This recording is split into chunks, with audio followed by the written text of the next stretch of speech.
Hello everybody and welcome back to another episode of Slam Talk Sports. It is a beautiful Friday afternoon here in Melbourne, Victoria, Australia. It is 1:10 p.m.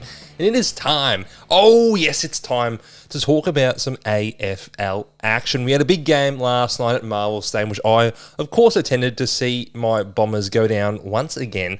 But we also have another big 8 games to preview, so what should be a bumper round of AFL football. Round 19 is ready to get underway. I don't count last night because the Bombers are barely a football team. We'll briefly touch on last night's game and also preview the 8 games to come. But I want to say, off the top of the show, welcome. If this is your first time here, welcome. Where have you been for the last 4 months? Where have you been the last 3 years when I did the Timeline podcast? But welcome aboard. Hope you're having a great time. Let's start with some news, though. This came across my desk, and my desk is Twitter, actually. Sean Murphy, the head of Essendon's fitness, the head of Essendon's strength and conditioning, has been dismissed. Yes, the final year on his contract will run out this year in 2024. It will not be renewed.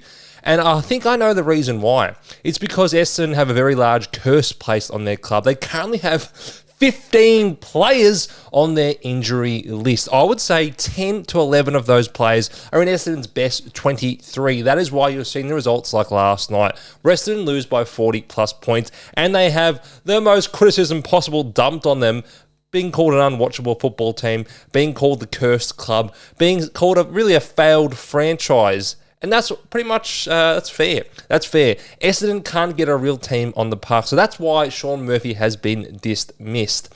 Now, if you look at the last couple of years of Essendon, they've cleaned house. People say, sack them all. Get rid of everyone. Bring back James Hird. Okay, we won't be doing the last part, but we have sacked them all. It's kind of like King's Landing at the moment. We dismissed the head honcho a couple of years ago in Ben Rutten. He was our coach, Ben Rutten. We also got rid of the CEO. We also got rid of Adrian Dodoro, who was head of our list strategy. We've cleaned out pretty much the whole place. Dyson Heppel, legend of the club, you could say, 200-plus gamer, captain. He got said, you know what, you go as well, okay? You don't get a farewell game at home, give that to Sam Wiedemann, but you go as well. The list strategy, the alternal of the list, the overturning of it, has been successful, I feel, in the last 12 months. This was just another step in pushing Essendon forward to their next era by getting rid of the old skeletons of the previous one. Let's be serious. Essendon have had a pretty poor run or record with injuries and injuries management over the last 15 years, particularly soft tissue injuries. I mean, the ACLs, the Achilles, they're bad luck. They happen in football, they happen in all sports. But the recurrent soft tissue injuries, well, that had to be addressed. You look at the likes of Darcy Parish, who's barely played any football over the last 3 seasons, who had, a spinal/back surgery that went wrong. That is terrifying. That is giving me not much confidence in the football club going forward if the same fitness staff are employed by the Bombers. You look at Zach Reid, who has recurrent hamstring injuries. You could say, well, Zach Reid is a tall guy, not very muscular, pretty athletic, very good size, but he does have poor hamstrings. He has hamstring surgery. He's out for the season. He's done his hammy at least 4 or 5 times in his short AFL career, drafted back in 2020. And also you look at Cole Langford. This is a man who should be in his prime, and he keeps tearing his hamstring. He tore it badly at the start of 2022 against the Cats. He's done it again. He'll miss most of this season with this hamstring injury. And these are 3 players which Essendon see as key cogs. They're vital pieces of their premiership puzzle. So if you can't get them on the park repeatedly year after year, then something is going wrong with the strength and conditioning team. Unfortunately for Sean and the people he surrounds himself with, they'll likely all be giving their marching orders in the coming months. Essendon look to seek an answer as to why they cannot get their best players on the park. They've been unable to do so for a number of years. Let's talk about last night's game. The Bombers went down by 40 points to the GWS Giants. Was it 48 in the end? The line, as quoted by the bookies, was about 44 and a half going into game time. And it really only happened, this cover of the line, which a lot of people were on last night, due to the late Darcy Jones goal, because there wasn't a free kick paid in the middle of the ground when a perfectly executed tackle was laid on a GWS player, and a rewarding free kick was not given. And before that, there were plenty of chances the Bombers had to make sure the cover didn't actually take place. But unfortunately, the Bombers, they're not very reliable these days. So the Giants did run out 48-point victors. You look at the early parts of this game, the Bombers didn't hold themselves in too bad account. I mean, they kicked 8 behind to start this game. At some point, over the last 4 quarters, from the second quarter of the Richmond game to the end of the first quarter of last night's game against the Giants, Essendon kicked 1 goal and 23 behinds. That is horrific. That is substandard. That is repugnant. You cannot see that on live television, let alone on primetime television. My primetime Bombers, week after week, stink the joint up, okay? As an Essendon fan, the only good part about playing on Thursday night football means I can enjoy the next 8 games. I can enjoy professional footballers playing over the course of my weekend. The Bombers, I don't have to worry about them anymore because they are so sickening to watch. On the Giants side of things, it was Finn Callaghan. It was Tommy Green, who was probably getting the 3 votes last night. Jakey Stringer had a decent game, kicked, 3 in the end, gave a couple off as well. But for mine, the biggest positional advantage was actually in the ruck. Unfortunately, I've been banging down the door. I've been saying, let Vigo in. Let Vigo Vicentini into this team. Unfortunately, Kieran Briggs is a man-mountain. He's a monster of a human, and he dismantled Vigo for the majority of the evening, so much so that Vigo was subbed at 3-quarter time, and Lachlan the Glove of Blackiston was finally thrown into the ruck. Briggsy, he just, it was like playing under 12s, and he was a fully grown man. He was moving Vigo wherever he wanted to, and you see that with the young ruckman, particularly someone who hasn't had much exposure to the AFL level, up against someone who's been trained and battle-hardened by a great ruckman in Shane Mumford for a number of years. The class difference between a young ruckman and a battle-hardened ruckman can ultimately cost you the game, but in Essendon's case, looking to blood young players and bring through that youth movement for when the next era of Essendon players are ready to contend for finals and a premiership. So I didn't hate the selection. Obviously, Todd Goldstein off a 4 or 5 day break wasn't going to work either, but those were the key reasons why the Bombers were not so competitive last night for the majority of the evening, in amongst their million injuries and the questionable game style they're currently employing to just not lose. I think at Richmond last week, they're like, oh, let's just try to not lose. Let's keep rolling extra behind the ball. Let's keep manufacturing Ridley or Redmond as our spare. And we're going to get plenty of uncontested marks, but the ball's going to go absolutely nowhere. And also, Essendon, terrible halfback flank users. Mason Redmond, Andy McGrath, Jane Laverty, you can't kick a football and you're paid over $500,000 a year. How the hell does that work? It's one of the biggest issues Essendon must figure out in the upcoming draft trade periods.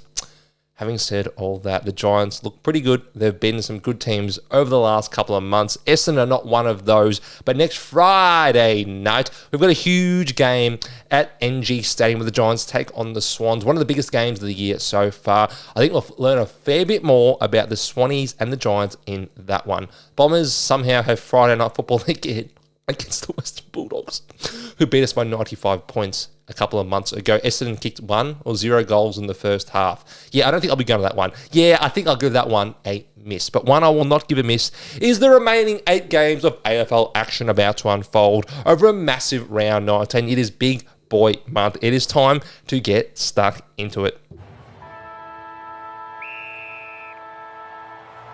Now we start the preview at the Gabba. Oh, yes, it is 7:40 tonight at the Gabba. The Brisbane Lions take on the Western Bulldogs. Now, the line is 11.5 points. Brisbane, of course, are favoured at home. Let's get stuck into the teams right now. Now, coming in for Brisbane, we've got Sammy Marshall and Bruce Reville. Out goes Noah Answorth, who suffered that terrible, was it Achilles injury last week? Oh, sickening to watch. And also, Zach Bailey comes out of the team with a 1-week suspension. It is Hugh McCluggage 200th game as well. The number, 3 pick from the 2016 draft. What a great player Huber has been. Also, for the Western Bulldogs, in comes Liam Jones, Luke Cleary, and Lachlan McNeil. Out goes Nick Caulfield, Josh Dolan, and Cooper Hines. Big selection there, Liam Jones coming back into the fold for the Western Bulldogs after being dropped over the last, really 6 to 8 weeks. Hasn't played much football at all at the senior level. Now, I don't mind that selection. Bring him in to play on a Morris or to play on a Hipwood. The issue with the Doggies is their defensive profile and really their back six has been lacking. We've seen it exposed by Hawthorn. We saw it exposed last week by the Crows. They don't have good quality key tools. That's why Rory Lobb was reinvented as a defender 12 months ago. They need to plug a hole down back. Liam Jones, still considered a good one-on-one defender, doesn't give you much offensively, but I'm looking for a key back. I want my key back to keep the key forward opposition quiet. So I think his inclusion is a major one. Let's see the Doggies can figure out their defense tonight against one of the most potent attacks in the league. As I mentioned, Hugh McCluggage, 200th game. What a great player he has been. What do you all think out there is going to happen tonight? The Doggies have one win from 10 attempts against the top 8. Doesn't make any sense. I mean, the top 8 changes, a fair bit. But the Doggies don't beat good teams. That's what I'm trying to say. And their percentage against good teams is actually terrible as well. We know how well they play against bottom feeders, okay? They love to go to the ocean floor like a mollusk and just eat every little crustacean or a crumb or whatever morsel is there available for them. Your Libbers, your Ed Richards, even your Joel Fragers, the mini bonds. They tend to feast on shit teams. Brisbane Lions are your reigning premiers. There will be no feasting from the Western Bulldogs tonight on the Brisbane Lions. I like the Lions to cover the line of 11.5 points. I think they're really starting to click into gear. Over the past couple of games at the Gabba, they've covered this line against inferior opposition, but I do see them doing a similar trick tonight against the Western Bulldogs. From a betting side of things, I don't mind Lucky Neil 25 plus disposals. You can get around $1.50 on the tab. You can even water it down to 22 or 23 at Sportsbet. Lockie won't have any sort of attention tonight. The Doggies are a head-to-head midfield. They're a great stoppage team, but the Brisbane Lions are so good at finding space. Lockie Neal himself is good at getting uncontested marks and uncontested possessions in amongst his in and under hard ground level work. I just don't see a way the Doggies curtail what is one of the best midfielders I've seen over the last 20 years. Similar for Hugh McCluggage. He should put up similar numbers tonight as the Lockie Neal. All the Brisbane midfielders are well placed to have nice outings. Doggies players as well. I'm not so sure who Josh Dunkley will go to try and play a neutralising role. It could be Libba, it could be Bont. I mean, these two teams met at Gather Round early in the year. Doggies had a nice lead. Brisbane came storming back. Eric Hitwood kicks a bag. He's got a really good record against the Western Bulldogs as well. If you're looking for him to be the tall that stands out against the Doggies tonight, I like Hugh McCluggage anytime goal, and he's 200th at $2.30. And I like Lockie Neal to have a lot of disposals. That's how I'm reading tonight's game. Let's move forward to Saturday afternoon football.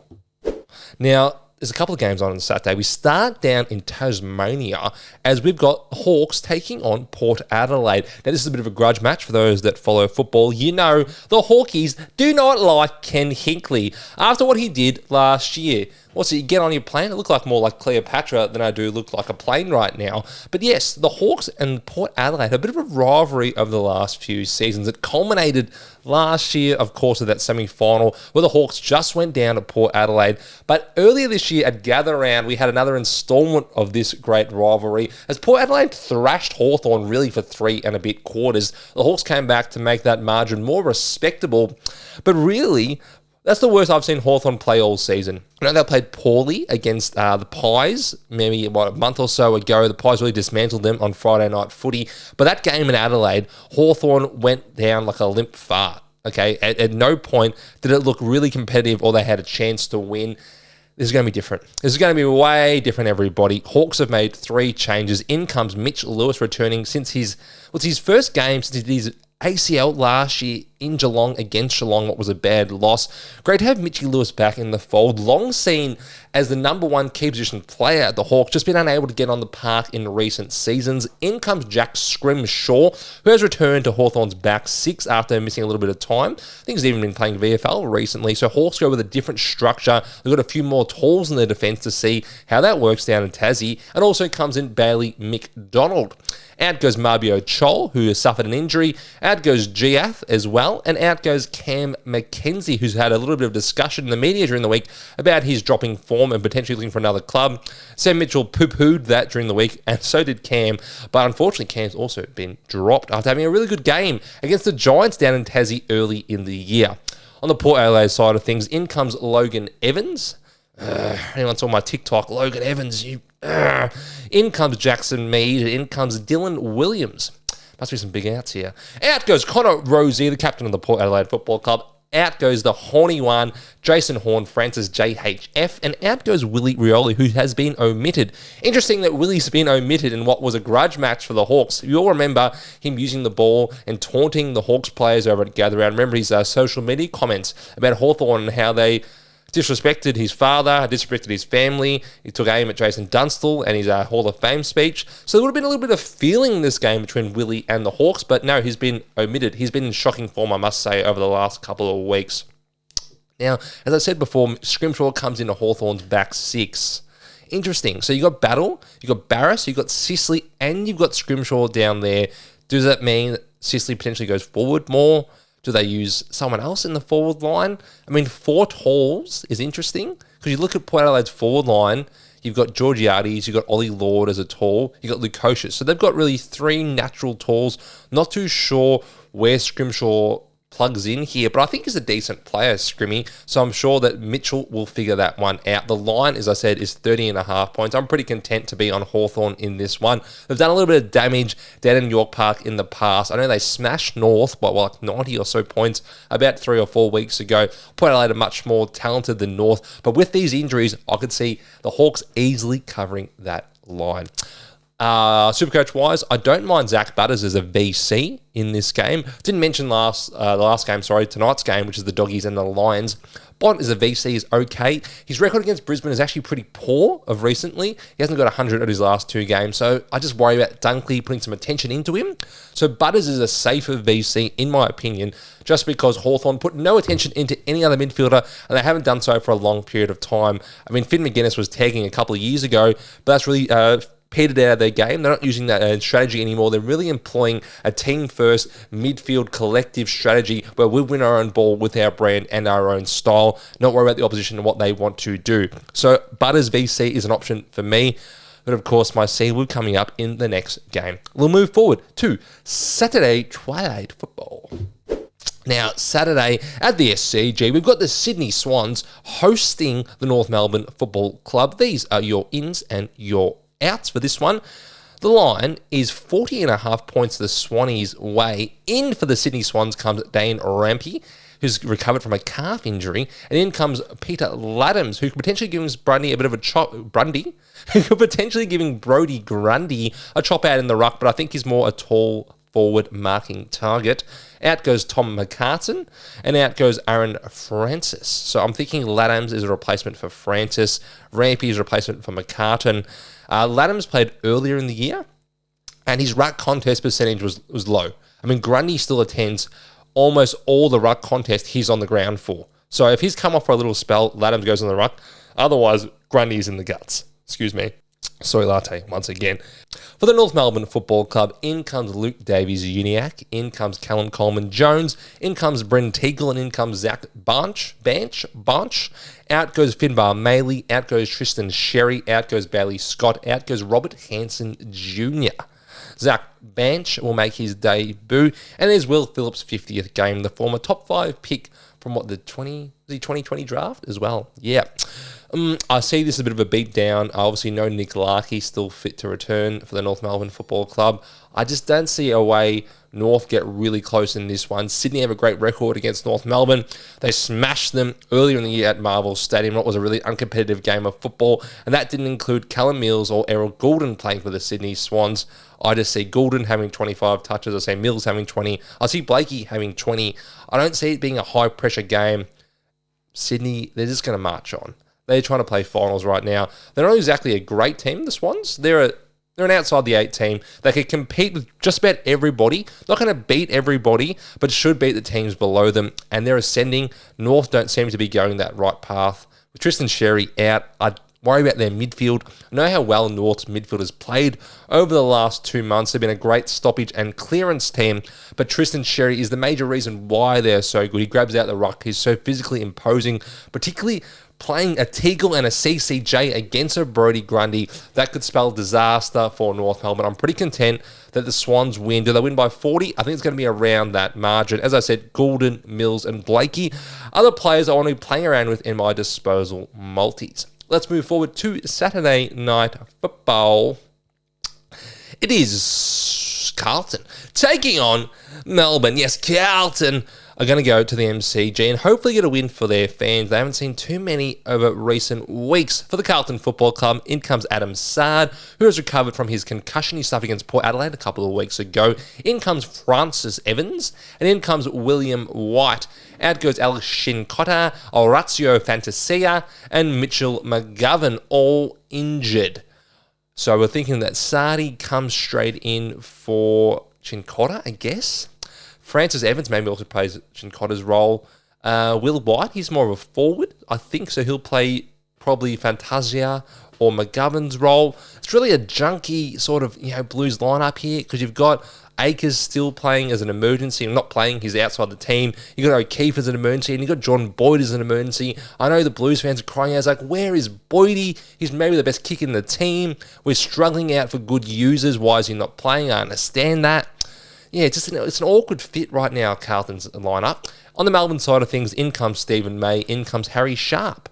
Out goes Jake Lever, and out goes Tom Sparrow. Now, Lever is injured. I think was his ankle again. He missed a little bit of time. And Tom Sparrow obviously concussed from the Tristan Sherry swinging forearm. Stephen May comes back in, as I just said. He had an illness. He was a late out against North Melbourne. We're very happy to have him back and playing on Charlie Curnow in this one. It is game number 200 for Clayton Oliver. That's got no fanfare, doesn't it? Absolutely zero fanfare on Clary's 200th. I mean, guys, you and I, we both know that Clayton Oliver is one of the best ball winners we've ever seen. I mean, his first 180 games were quite brilliant. He was, a 3 or 4 time All-Australian, a 3 or 4 time Best and Fairest winner, instrumental in a premiership. Ain't many of those at Melbourne as their first in 60 years.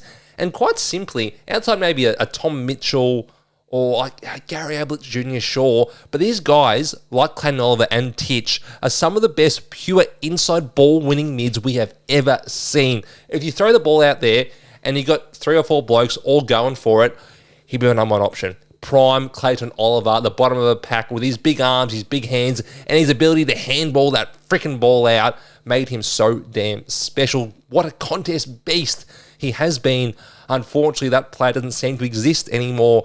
He is a shadow of his former self. He is still a high-level AFL footballer, but no longer is he one of the all-time stars in this sport. Maybe next year at a different club, he can figure that back out because Clary at his peak was an absolute joy to watch. Getting back to this contest, the D's are favoured by 11.5. I think they'll cover that line.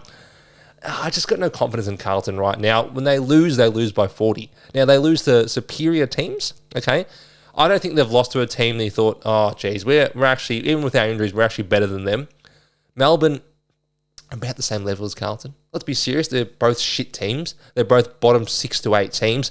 The 11.5 point margin that the bookies have installed shows the closeness of their capabilities, but I think Melbourne are just in much better form right now. Matchup-wise, Gawn versus Pindet will have a big say in how this contest unfolds. Pindet's been a bit of a Gawn stopper in the past.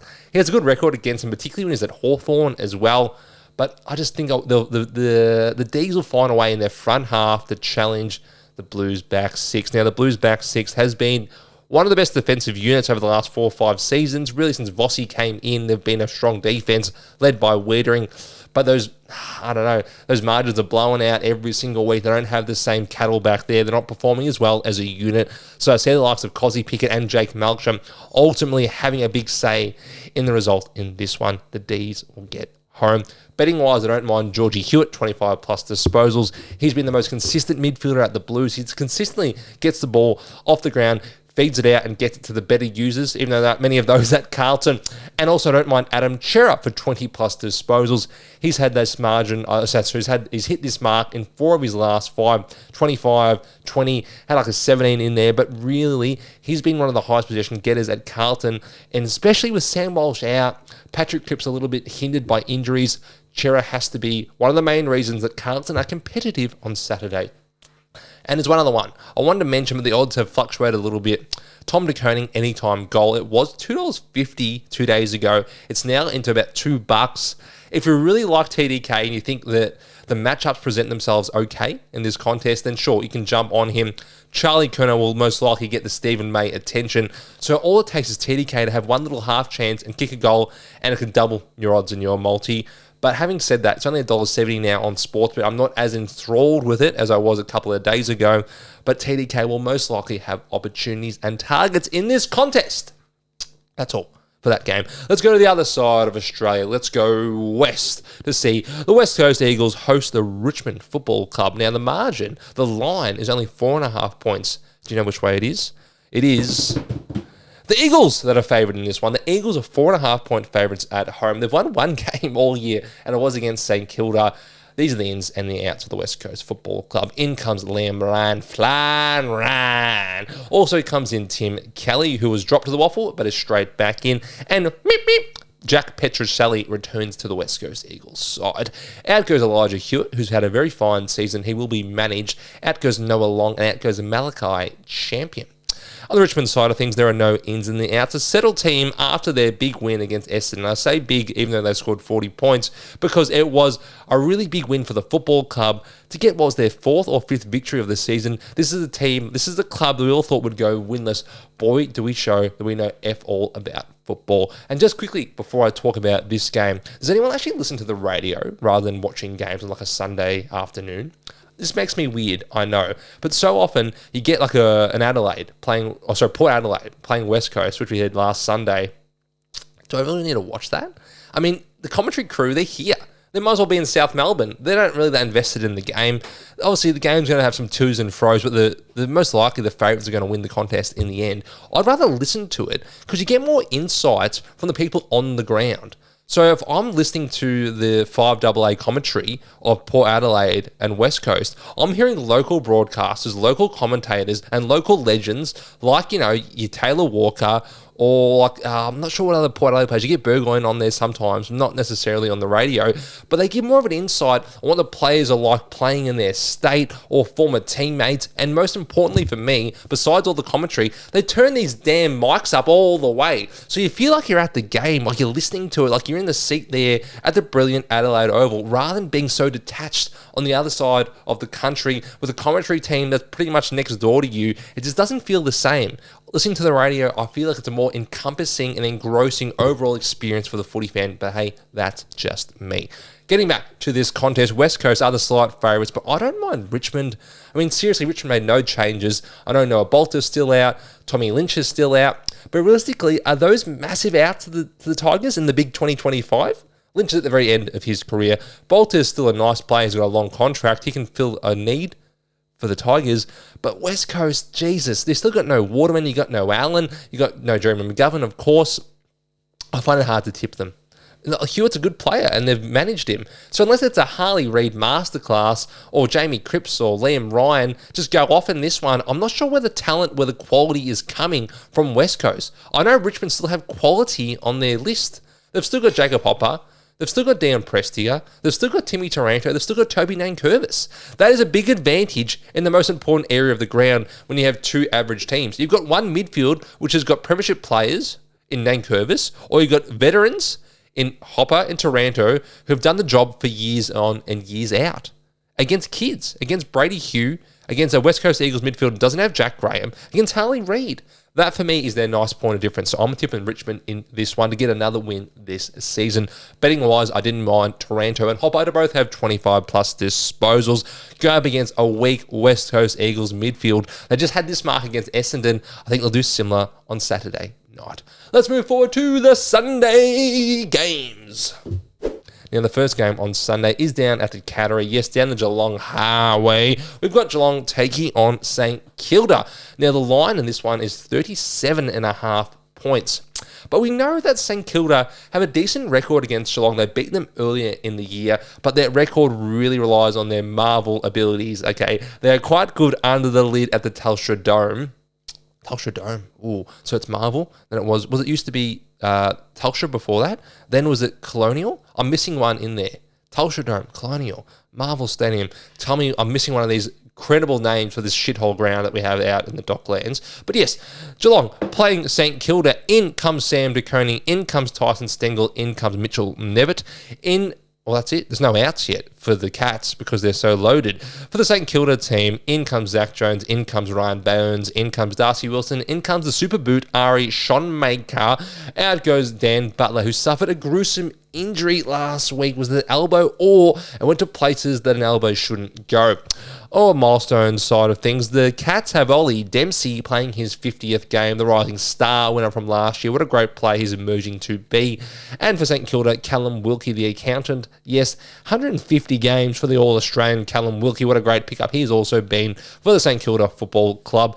I think this is going to be pretty chalky. I think the Cats will run out victors by about 5 to 6 goals. The line, I'm not 100% sold on it just because St. Kilda can play pretty good footy against the Cats. But we know down at the Cattery, they've been known to put their cat paws on the throats. They said, hold on, stop there.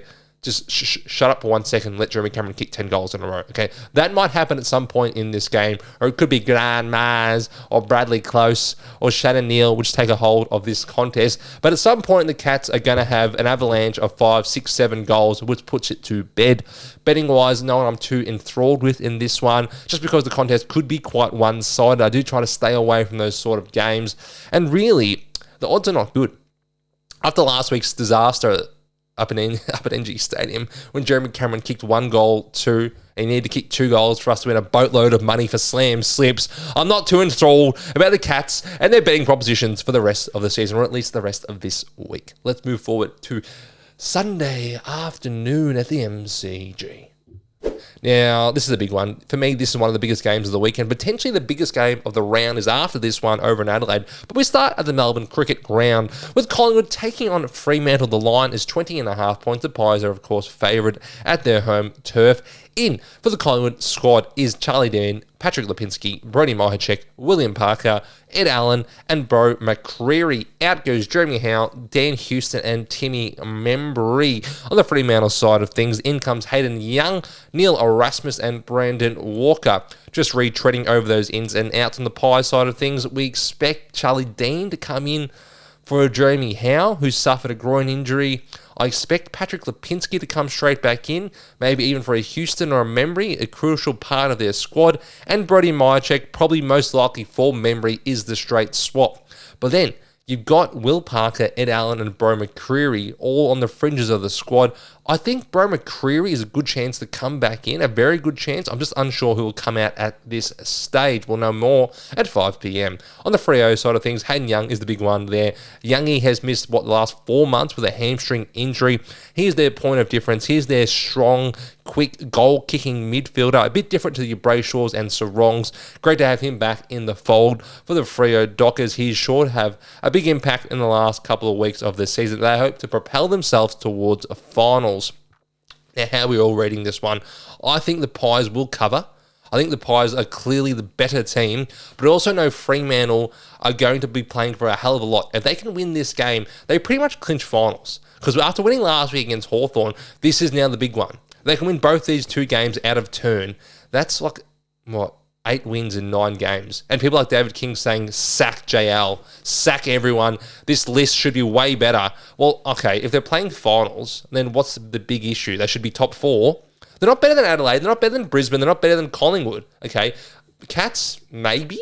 I don't think so. I think the Cats are better. So why should they be 4th? There's no clear and obvious reason why they should be 4th. They're a young list. They're developing. They've got good top-end players, but realistically, next year is the year for Freo. If they played finals this year, great. Winning finals, going deep in September, that's more of a 2026 thing, all right? Betting-wise, I don't mind Caleb Sarong. I don't mind any Brayshaw. They both hit their mark of 24 plus, or about $1.40, $1.45. Pies don't tag. They never tag. They allowed midfielders to do what they want.